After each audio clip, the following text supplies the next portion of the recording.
Hello there, welcome to the Ramble review, and today we are talking about Slitterhead. The basic gist of the story is you're the spirit who has no memory of what you were before the spirit, who can possess organic things, so like anything from a human to a dog. You're whooshing about, and you see this girl being attacked by this creature, which is known as a Slitherhead. You possess some humans trying to help her and attack it. Eventually, you possess her, and you find out she's a rarity. A rarity are humans that have special, like I guess, blood or I don't know, some type of connection with the spirit itself that allows it to have their own special power and also to communicate with said spirit. So you take control of her, you take out the thing, and her name is Julie. You talk, so on and so forth. Julie has a vision of some apocalyptic thing that the whole city is on fire and you see the Slitherhead creatures. So after this vision, you as a spirit and her team up to find out exactly how to prevent this from happening and how to find some Slitherheads and to take them all out. That's the basic gist of it. Along the way, you find other people to join, I guess, your ragtag crew, and they're pretty unique. You got a doctor, you got a person who works at a brothel, you got a nerdy teenager, you got a housekeeper, you got a hobo, you got a real old lady. So yeah, you got a cop. Yeah, so it's pretty unique. I give it that. Like that was actually pretty interesting itself to see all the, I guess, by the numbers people you would see not in this type of situation. So that's pretty cool.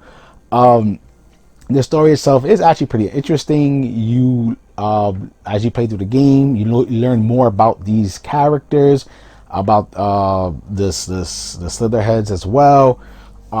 You're basically slow fed the story, and you learn more. Like I said, learn more about the characters. I found that all pretty much all interesting. It kept me going. I kept wanting to go over and over. There's also a smidgen of, I guess, time travel or like time rewind. Like, I won't go too deep into it, but there's a smidgen of that also in the story. It happens pretty early as well. But yeah, the story itself is actually really engrossing, as I said, and I will say I was not really satisfied with the ending, and I got the true ending. Just a quick how to get the true ending is when you take possession of normal people, they can die. You while you're playing through the game, you can't allow a certain amount to die. You won't be able to see the true ending. I didn't run into a situation where I had to cause you can redo missions and everything to decrease the amount of people who've died. I didn't have to do that, thankfully. And I also heard the required amount to keep alive was actually lowered because a lot of people were having a problem with it. So I played it, I guess, well after that happened. But yeah, so yeah. Anyway, I got the true ending and everything, and it felt pretty the story itself, like at the end, I enjoyed everything but the ending. The ending wasn't like, oh, this is so god awful. It just felt kind of flat. The gameplay itself is like a horror action adventure type game. Basically, you're given like little missions or whatever, and the missions are usually taking place in this, like, it's not open world, but it's like kind of an open space you have to travel around and everything to complete your mission.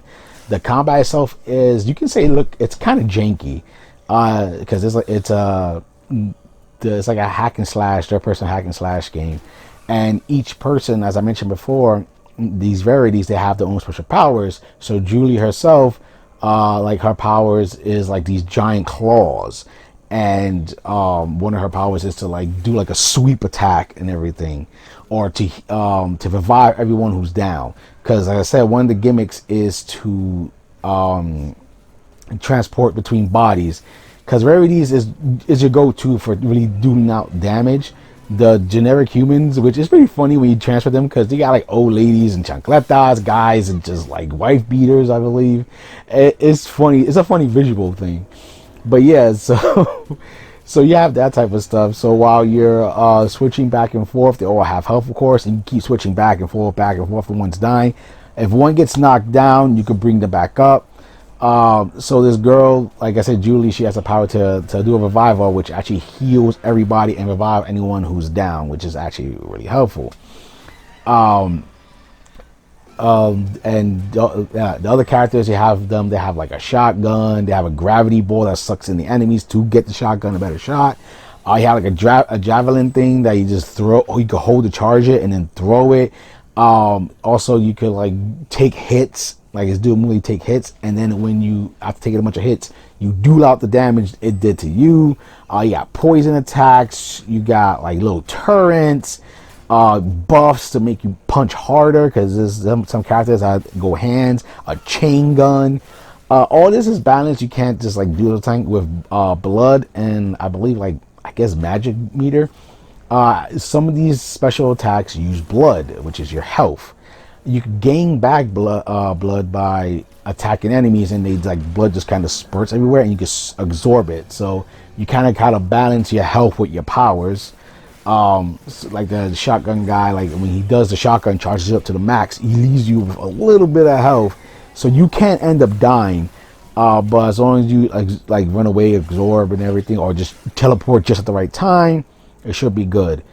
And the other thing you have, which is like the magic meter, which some of the moves use, is it increases when you get hit, and when you do a counter. The game, when you lock on a monster, it has these little lines everywhere, and it'll when you're locked on, you just got to move the stick and it'll smack the attack away and stuff. And you got to time it right, and that also increases your little magic meter. So that's how like meter management works with your health and everything else like that. You can tell the guy who made, because the guy who made this was behind Silent Hill, Siren, and Gravity Rush. I guess you could say the Silent Hill-ish is like the creature designs, but it feels more like Siren with a hint of Gravity Rush, because there is some sort of platforming. As you can run, jump, you can also like stretch your blood tentacles and like climb up to higher spots. When you're chasing people, the Slitherhead and everything, because there are chase segments as well, which they'll run away from you, and you got to try to slow them down. And one of the ways you can do that is, as you can tell the Siren like heavy influence, you can like switch, like change the vision and switch between characters and everything, and try to stop the person from getting away. And so yeah, it's like the gameplay itself, it's really fun. I like the combat. Again, it's janky. You feel the jank when you play it. It's not super smooth, but it's still really fun. It's fun switching back and forth between balancing that between your rarity and that. Usually, when it comes to each of the chapters, you bring 2 rarities with you. One usually is mandatory. Sometimes it's not. But you usually have to bring 2. There are some situations with just 1, but as you progress through the game and get more people to join your squad, it increases usually to you can bring 2, and they tend to be next to you. Sometimes what's kind of annoying is if you go real far away and continue with the mission or whatever, sometimes when you need them, for some reason they're not there and you got to wait till they show up. I don't know why that's like that. It's really annoying at times when you really need them and need the assistance. But sometimes you could just, if you want, you could sit there and wait and they'll eventually show up. But yeah, there were sometimes I died because of that. And speaking of death, how it works here, you have 3 downs basically. You can get down as a regular a human, and it won't count towards your little 3 downs thing. If you get down when you're one of the rarities, the special humans, then it counts. When you get down, you got a certain time limit, like it's ticking down. It doesn't go really fast, thankfully, to switch to a different body. If you don't do it by that time, even if you have 2 more lives, you die. But if you do it just by that time, and there's usually a body around, it's usually something shows up. It's usually there, so you could. Sorry about that. I was just checking the mic was working. You could switch for a lifesaver situation. But yeah, like that's how. If you waste all 3, you die. But there's a checkpoint system, and it's pretty fair. There are also some sneak missions. Thankfully, these aren't too annoying, and there aren't too many of them. But there are some of them. They're just kind of like, eh. Like I said, I prefer the combat. It's really fun switching back and forth. What powers you like? I use Julie's like the MVP. She's perfect for healing and everything. I like her giant claws. There's a homeless guy, I believe is Edo. I'm sorry if I'm getting the names wrong. I can't think off the top of my head. I used him a lot. He's just like brute force, fast punching. Some of the other, I think whoever you kind of take a shine to, you won't feel like you're in a weaker situation. I felt like each of them were pretty good. Even the poison girl, which I didn't use that much, as I started using her a little more near the end. Her poison thing is actually pretty helpful. Taking away the damage and everything. So, but yeah, so it's fun. The combat is just straight up fun. It's a third person, kind of janky hack and slash with some platforming.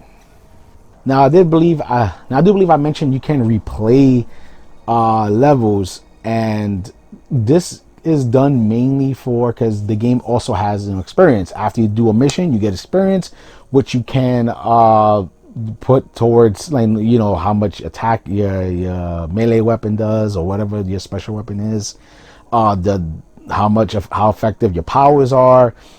Certain other things like quick get up, like you get like certain skills for each person. So the quick get up, healing others around you, gather blood faster. Like each person, most of everyone shares the same kind of special skill that you can unlock.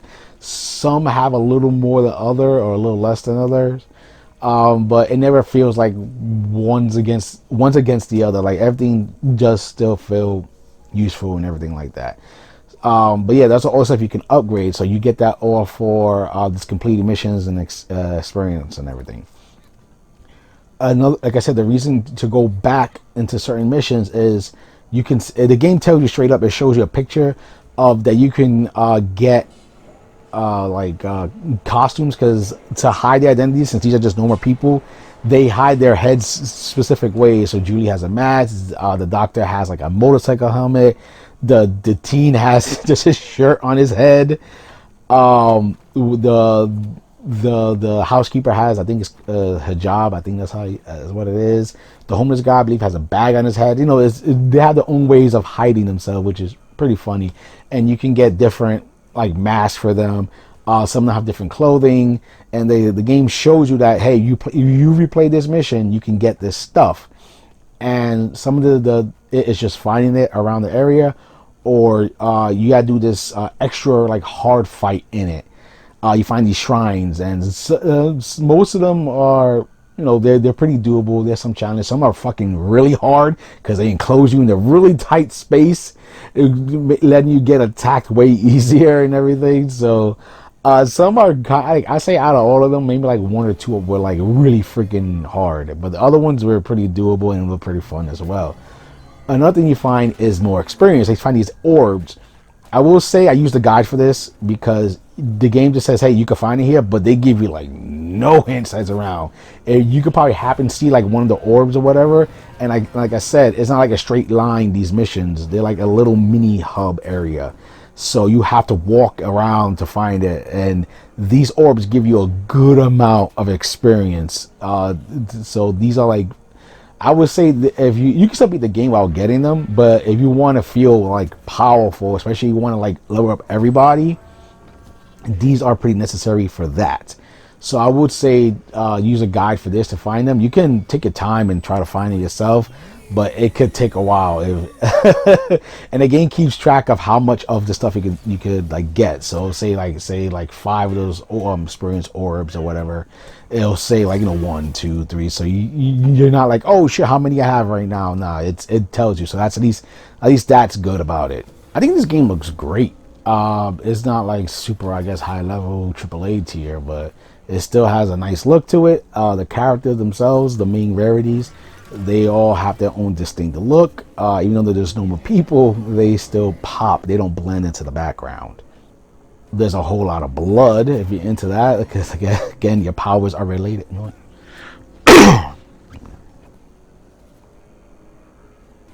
I think the game looks great. It's not like super high level AAA graphics or anything like that, but it still has a nice look to it. The character designs are nicely done.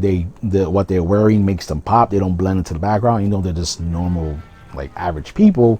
They still stand out, so you don't have to worry about that. And I'm pretty sure you probably pick some just because on their look itself.